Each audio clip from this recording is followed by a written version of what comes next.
Reflüks dedikdə nəyi nəzərdə tuturuq? İlk simptomları nələrdir? Öncədə mən sizə təşəkkür edirəm dəvətiniz üçün. Reflüks xəstəliyi mədə turşuluğunun qida borusuna doğru hərəkəti zamanı qida borusunda yaranan fəsadlardır. Bu xəstələrdə ilk növbədə ağza qoxu gəlməsi, nəfəsində qoxunun gəlməsi bu günün istənilən vaxtı ola bilər. Bundan başqa döş sümüyünün arxasında yanma və daha ağır formada isə boyuna və çəniyə doğru hərəkət edən ağrılarla bizə müraciət edir. Reflüks xəstəliyini fərqli düşünürlər. Bəzi 40-45 yaşlı üstü olan insanlarda ürək xəstəliklərini fərqləndirmək lazımdır.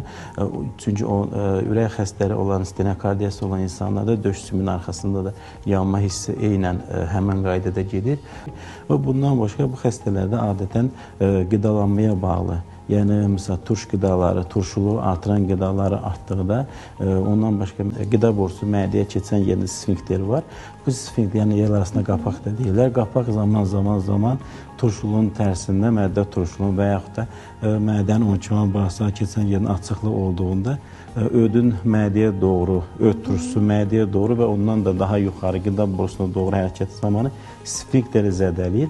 Bu xəstələr getdikcə hıçqırmalar, cərimələr olur. Allah ilk növbədə xəstə istəsə onu eləyə bilir və daha ağır formalarda isə bunlarda özündən asılı olmayaraq və də xəstələrimizin həyat şəraitini düzəldirik. Yəni yemək qaydasını, yaşam tərzini düzəltmək lazımdır, düzənli şəkildə yemək lazımdır. Alkol içməkdən çəkindirmək, siqaret çəkməkdən uzaqlaşdırmaq lazımdır.